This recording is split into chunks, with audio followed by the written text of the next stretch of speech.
As far back as the mid-1800s, progressive architects were chafing at classical revival styles that hid modern construction technology underneath facades of highly ornamental styles from previous eras.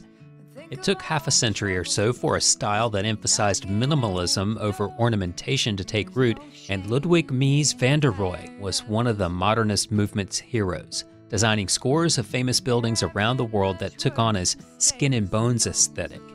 Mies also coined the aphorism "less is more," which applies to much more than architecture. Less is more is an aesthetic that musicians have embraced to various degrees as well. In the face of a digital age where production emphasized more compressed and louder music, there is a notable counter-movement away from the highly ornamental, multi-layered approach that fills every possible sonic nook and cranny.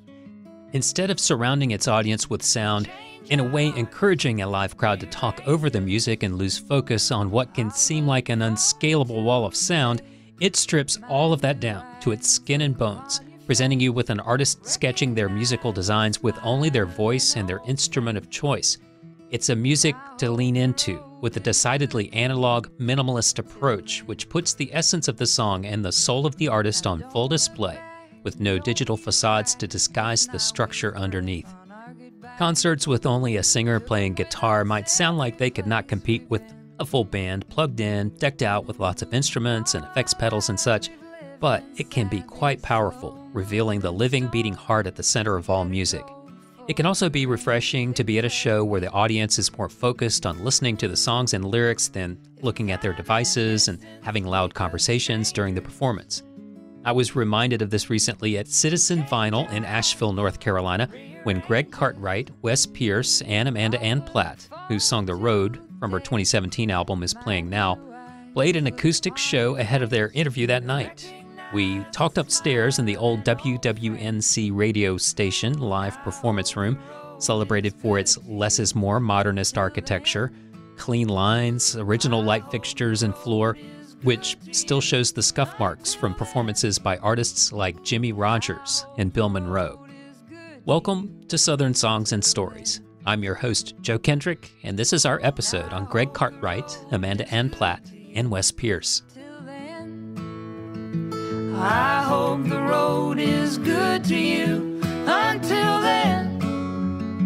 I hope the road is good to you till then.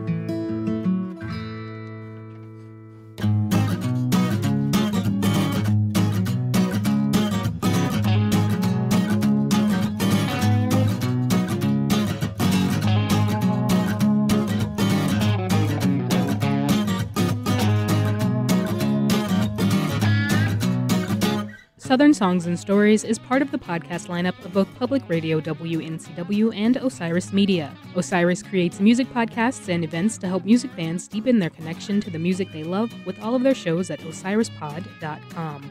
Osiris works in partnership with Jam Bass, which connects music fans to the music they love and empowers them to go see live music. Capsule versions of Southern Songs and Stories are produced for broadcast on WNCW by me, Corey Askew. More information about this and other podcasts from Grassroots Radio WNCW at wncw.org.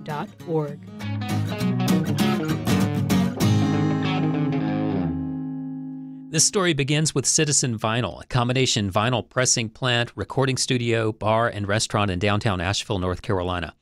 In the old Citizen Times building, built in the late 1930s and originally the home of 2 newspapers and the WWNC radio station. Wanting to host more events there, Citizen Vinyl reached out to Greg Cartwright, well known for his work in his band Raining Sound. Greg then invited Amanda Anne Platt, who's been playing with her band the Honeycutters for more than a decade, and a relatively new artist in the Asheville scene, Wes Pearce. The 3 artists shared the stage on the ground floor of the 3-story building in the open space between the bar, record shop, and pressing plant, and played from their existing catalog of songs, as well as many brand new songs that have not yet had their chance to make it into the adjacent room to be pressed into discs. The audience was quiet and attentive, and while Amanda, Greg, and Wes played, the rest of the world receded to the background as everyone focused on the trio, who took turns playing their songs on acoustic guitar. The experience struck me as being quite romantic, with the poetry of lyrics and elegance of melodies pairing with the voices of each artist. and ample room for all three to talk about their lives and music. After the show, we went upstairs to the old WWNC live broadcast room, and I asked them if they felt that same air of romance about the event. Here's Wes Pearce, followed by Greg Cartwright and Amanda Anne Platt. Absolutely. I think more than a little bit of it comes from being an obsessive about any and all things, whether it's, collecting records, or it's, listening to music, or it's any other parts of my lifetime. I'm either in or I'm not. And in that space of songwriting, it's absolutely got to be like, that's the emotion, that's the place, That's a great way to put it, actually. Yeah, I totally identify with that. I'm an obsessive person, and communicating with other people through vulnerability and emotional type of music, like even to the point, and I think we were talking about this earlier. I know I was talking about it with Amanda a little bit. One of my first loves with record collecting was doo-wop music, vocal group music, and older guys turned me on to it and explained to me everything, like the idea with like a doo-wop 45. One side is the jump side, right? Like that's the party. The other side is, a lot of people think, oh, that's kind of the sappy ballad or whatever. It's there so you can someone's crooning and you play that while you're trying to make out with your girlfriend or whatever. But that's not it at all. That's there to help you cry. And so that element of like music that is there to help you cry is something that I very much identify with. And that always resonated with me in a big way. And so whether it's romantic or, I guess romantic is probably the best way to describe it. But definitely they're almost as a utilitarian thing to help someone get to an emotion that's hard to process and hard to reach. Yeah. And I was saying to Greg before, I've been taking some voice lessons, and my voice teacher was telling me that the same part of our brain that is like the fight or flight part of our brain. I'm going to butcher this. I have no no medical knowledge, so this is going to be extremely vague. I'm sorry, Paul. But it's the same part of our brain that makes our vocal cords go. So it's kind of like the same, all of our early sounds came from the need to express things to other people because we're in, a situation where we need to express things. And I like thinking about that now because I think about sort of the urgency and the necessity of communicating through song. It's not just something that we do because it fills time or because, it might be pretty or fun. There's a real need to urgency. Yeah. Yeah, that's great. That really resonates. So don't you waste your precious time. God's holy calls for you tonight. And I do not need your cries and your tears. No, I've lived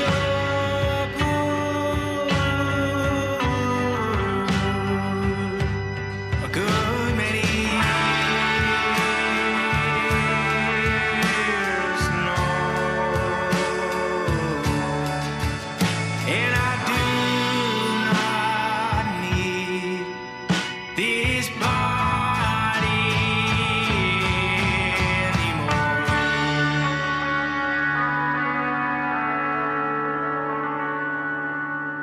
That's the song Burden by Wes Pearce from his new EP titled Death and Darlings, a song that Wes played solo the night of the show, with this recorded version prominently featuring an organ in the mix of instruments.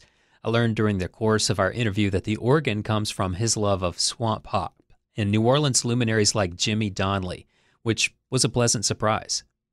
With their live show fresh in mind, I asked about the live scene in Asheville in the wake of COVID-19, noting that everything feels different now. While we were in the shutdown, everyone wished we could get back to the way things were before, and now we can see that there will never be a before time again. Here's Greg Cartwright. You can never go home.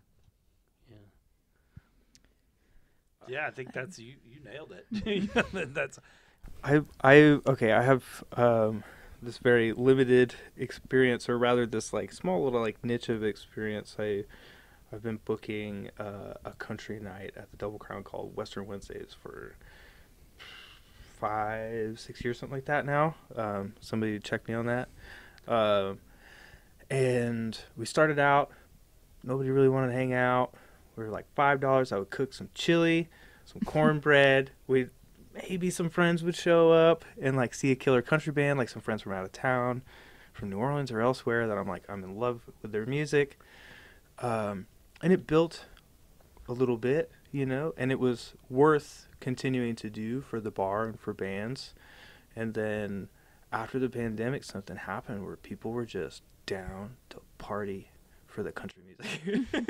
it's so true. It blew up. Like so I only have that. Like I'll try to set up a songwriter show. Like typically I set up most of my own shows that I'll sing at, and man, I'll put flyers around town, like all different sides of town, the Instagram, all that kind of stuff. I'll do everything that I know within my power to do, which used to work pretty well to just get strangers, like to be like, oh, that looks like a cool show, like because I saw the flyer. It doesn't seem to matter much anymore in regards to those things in my personal experience. And then this happens, and it's like, boom, people want to party at that, and I'm like, whoa. Like I don't think I did anything special. I think it's more like a social and environmental thing, and I don't have a great insight on it as much as I've seen it, which is cool and almost backwards, I think, from what a lot of people describe to me. Is that Wednesdays or Thursdays? Wednesdays. Yeah. And so Brody and I used to do the country night. That's right. And we would spin country records, and it would be empty. It was empty, and we did it for years. Yeah. And it was just so hard to get anybody in there to listen to country music. And my son was telling me, this was about maybe a year ago or so, and he was like, do you want to go over and do country night at Double Crown? It's like, yeah, that'd be fun. And we went over, and it was just popping off in there. It was crazy. I couldn't believe it. And I was thrilled in a way. I was like, it's finally coming to its own. Like, people are into it. I mean, y'all were probably doing that like at least a few years before I would have like started booking any music, right? And yeah, no, Brody and I were doing it, and then I couldn't do it anymore, and we handed it off to Dave Gay. Right. He did it for a while. And so, but yeah, I mean, I wonder, I literally, that night when I came and there were so many people there and everybody was just having a great time. And I was like, wow, what created this momentum? The weirdest thing is I stopped flyering and only posted on Instagram. And oh, that's what it is. The Bam, I think we have our answer. Yeah. Yeah, forget all the other words you've ever learned. Make one post a week with like little description and you're golden. But I think also there's like a thing that happens, and you see this happen with bands all the time, of like you reach critical mass of like enough people know about something that it becomes a thing. Yeah. And I think I've only been ever to one Western Wednesday, and it was really packed. And I remember just knowing that it was like a thing. That was, people were like, it was a scene, is what it's a scene. And I feel like so it becomes almost, not that it's not about the music and the band, like obviously that's the driving force, but it is a scene where people are like, oh yeah, I'm going to go to that. I want to be part of that. I want to be part of that. Yep. Right. And so, I feel like that is not like a standalone thing. There is definitely, I feel like, especially like right as things were kind of opening up from the pandemic, like the first shows that we were allowed to play in like 2021, the energy was like palpable. People were like, I can't wait to get out and hear some live music. I can't believe I'm in a bar. Yeah. I remember, Joe, the last time I talked to you was that Skunk Fest 2021. Oh, that's memorable because the mask mandate came down that weekend. Because the vaccine was out and the mask mandate was gone. It was like that day. And we showed up and no one was wearing masks and everyone was just like drunk on oxygen. and that, I mean, that was amazing. The energy that night was incredible. And, you know, I think there is some of that, of just people, you know, having realized during the pandemic how much they missed that social element and the experience of live music, for all the things we talked about with the urgency of sharing a song and that, you know, group emotional experience. I think that people realized how much they missed that, you know, in the pandemic. I don't know, I don't know that I've seen personally that it, like, that sort of rush of excitement has stayed, but I feel like there's more of a consciousness and a gratitude, both from audience members and from bands. You know, I think we're all sort of like, there's like a reverence of like, oh yeah, we still get to do this. Yeah. We're doing this again. This is good. I don't really know what the numbers are, but it just feels like that it's just become too easy to stay home because you were forced to be home during that time. And I wonder if there's that sort of that latency or that lag of people that just haven't quite plugged in again.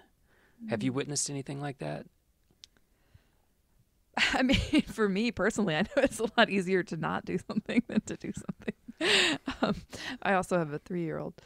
Yeah, I don't know. I mean, it's hard to say, I guess, because there's so many things that affect numbers at shows. You know, I don't know if I could speak to necessarily the reasons that people would or would not come out to something. I think it was kind of tricky just getting re-engaged. I think that the isolationism of the pandemic, like, as much as you were missing everything, the world the way it used to be, you were recalibrating yourself for another reality, which was isolation. And so I think as much as it's exciting when the possibility comes that you can leave your cell, the cell is safe. Mm-hmm. Like, so I think it's kind of like, that's a tricky thing, like re-engaging with other people. And also it was like it dovetailed with the emergence of online culture. Not that it wasn't there for many years before, but it's become very intense now. People's how much time they spend online and everything. And so I think that when that becomes the way that you socially engage, moving back to the way you used to socially engage is maybe anxiety inducing in a way, you know, so that's kind of tricky too.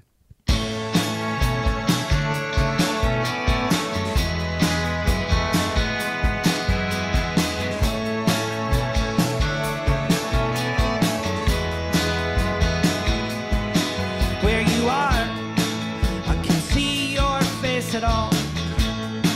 There's no trace of your perfume in my room. It's all I hear and think of you. All the stains your polish cannot change. Upon each broken part of my heart is the wear and tear of many years. And it feels much later than before. I'm still waiting on the long distance call that never comes. You meant it when you said it. Yes, you meant it when you said it. You were leaving and never coming home.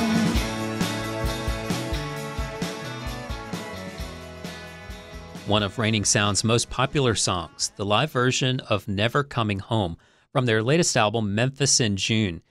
Greg Cartwright pulled together the original lineup of the band together for this collection, recorded in his former hometown at the Harbortown Amphitheater, overlooking the Mississippi River. When he's not making music in Raining Sound or his brand new project, Hypos, with now Western North Carolina resident and founding member of Dr. Dog, Scott McMicken, Greg is a music archivist and rare vinyl expert. I asked him what is driving the recently newfound widespread interest in collecting records.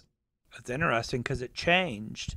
Like, I think that there was a lot of traction for a resurgence of people of the mainstream being interested in records again, like probably about 10 years ago.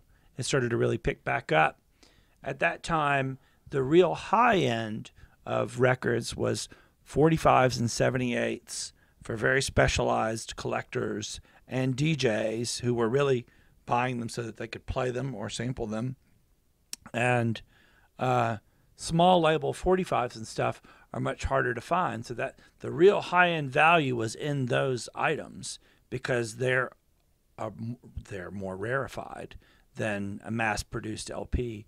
Like, so if a small group in a small town pressed 100 of something and it's good, it's really good, and it's super rare, so that's the pinnacle of demand, right? Like, there's a demand and it's hard and it's impossible to find. So that just drives prices for that thing, something like that, way up. Whereas LPs that are manufactured by Capitol, like the Beatles, like the greatest selling artists of all time, those things are pretty common, actually.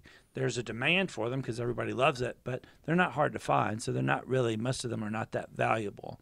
But then when the pandemic happened, it flipped that paradigm because the DJs and archivists that were paying astronomical amounts for really rare 45s that were really good,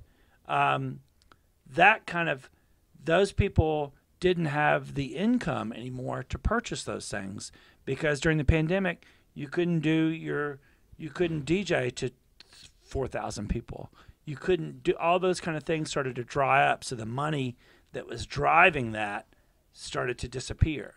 And in its place, what happened is the mainstream of people who were just discovering LPs for the first time or discovering records, well, they want LPs because now you're stuck in your house 24 hours a day. It's the pandemic and you can't go anywhere and you're folding laundry and you can't be spinning one song at a time. You need LPs. So that really, the LP market just really soared during that time, whether it was used LPs or brand new LPs.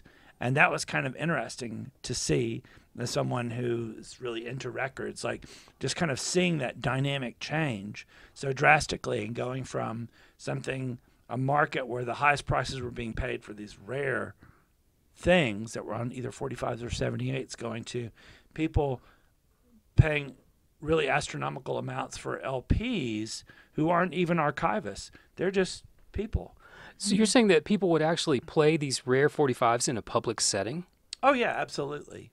Well, yeah, a lot of people, and maybe not so much. And I did, and like partners of mine, like Whitney Schroyer or Brody Hunt, who we're friends with.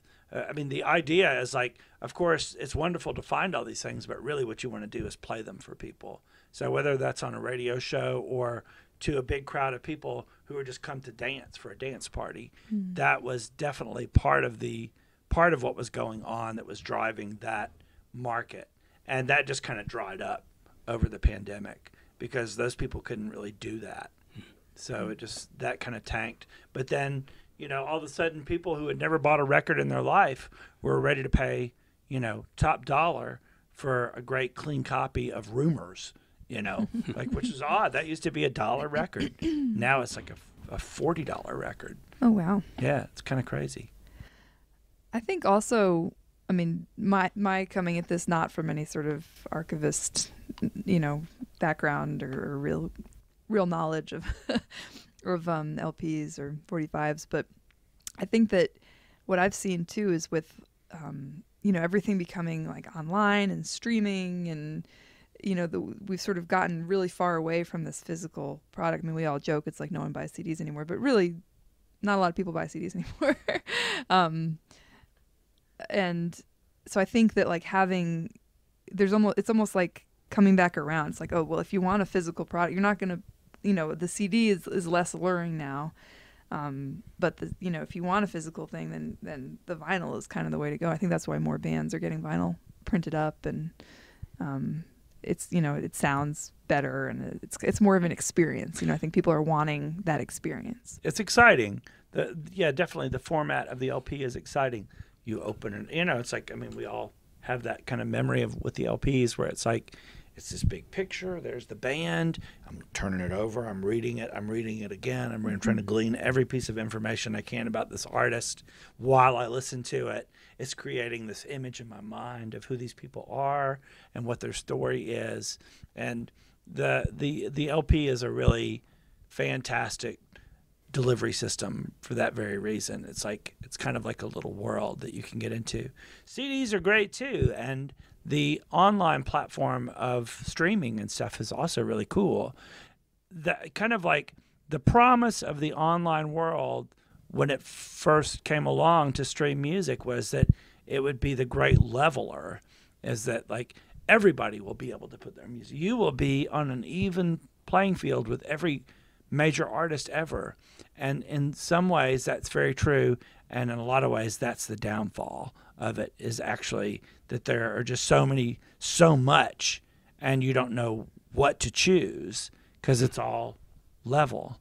So like kind of the LP is the fun thing about it is like, okay, well, this is not just this anonymous other track or something to stream. It's like someone has gone to a lot of trouble to make this package and like kind of tell me a story and wrap it all up in a bow. It's kind of fun. Yeah, this didn't just like pop up from the algorithm. Or yeah, whatever. exactly. I made a choice to buy this. Yeah. and I'm going deep with this artist, at least 12 songs. Let's talk a little bit about what it's like for independent artists like yourselves now. We touched on how different everything was with vinyl before the pandemic and after. What's it really like nowadays, say before and after? Can you compare and contrast? I could start with a newbie's perspective coming into it. I find that every little piece is monetized, which I don't know that it loses any of the excitement for me, but it's definitely eye-opening in a way that can feel very overwhelming, where like whether it's, pricing a sleeve for a record, or it's just like trying to get your song onto a playlist or anything, that's all monetized in this really crazy big way that, again, just becomes very overwhelming. And I don't have the maturity in there to understand necessarily like what's worth my time or not. Right. I imagine these two though could probably speak a little bit more to like, what things have worked or haven't worked. At this point, I'm just throwing stuff at the wall, and I like records. All I want is to be on a little vinyl record. That's incredible. I'm like, well, save up.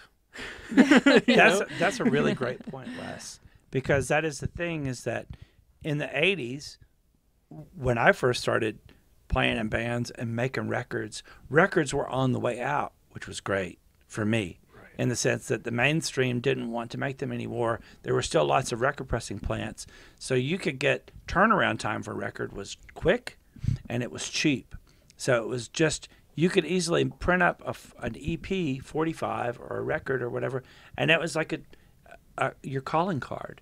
You could make them. It was really, there was, you went to your friend's copy shop and Xeroxed a bunch of covers and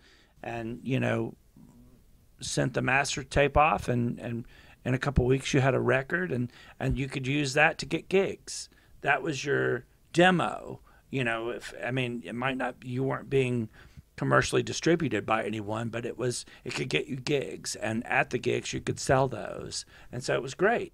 And now it's much more complicated because the mainstream and the major labels also are vying for that space in the queue to have a record pressed. So the turnaround time is like 9 months. So like that's crazy, so that totally changes the dynamic.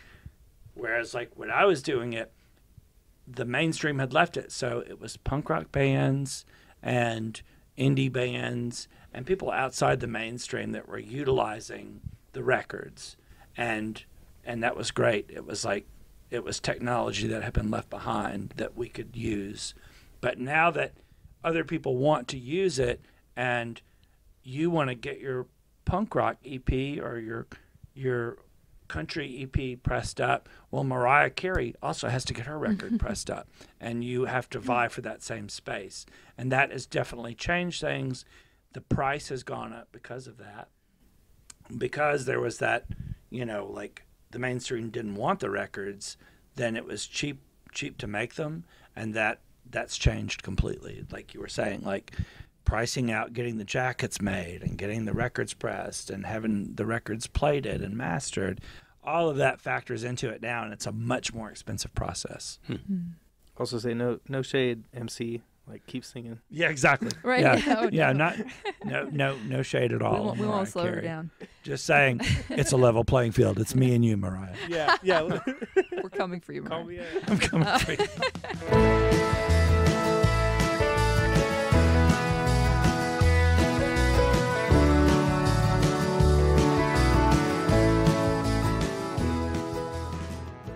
Mary, Mary, how do you get quite so contrary?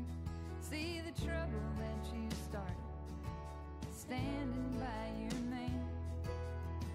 The boys don't like it when you play too rough, and you know too much, and you tell them things that they can't understand. It's not your fault, you knew better. Not your fault, you saw more. They said don't listen to her, she's a sinner, she's a whore. And that's how they branded you till 1969. There's a bitter cup of wine any way you pour it. Oh Mary, like an angel with your long red. That's our show. Thanks for hanging out with us. We're so grateful when you tell someone about the series, and it's easy to follow us on your podcast platform of choice, where it'll only take a minute to give us a great rating and where it's an option, a review. This series is a part of the lineup of both Public Radio WNCW and Osiris Media, with all the Osiris shows available at osirispod.com. You can also hear new episodes on Bluegrass Planet Radio at bluegrassplanetradio.com. Thanks to Gar Ragland and everybody at Citizen Vinyl for helping set up this interview, for the great performance from our artists. Also thanks to Corey Askew for producing the radio adaptations of this series on Public Radio WNCW, where we worked with Joshua Meng, who wrote and performed our theme songs. I'm your host and producer, Joe Kendrick, and this is Southern Songs and Stories, the music of the South and the artists who make it. Of opening our eyes, oh Mary, like an angel with your long red hair. But his mother was a saint, how could you possibly compare? Storybooks all tell us, doesn't matter what you do, 'cause it's never easy for girls like you.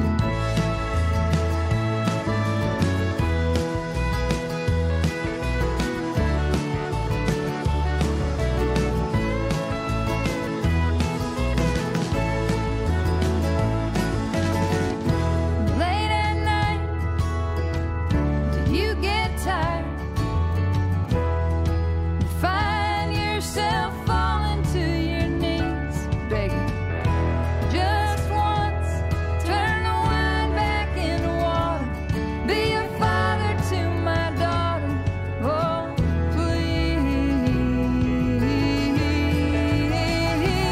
Oh, Mary, like an angel with your long red hair. But his mother was a saint, how could you possibly compare?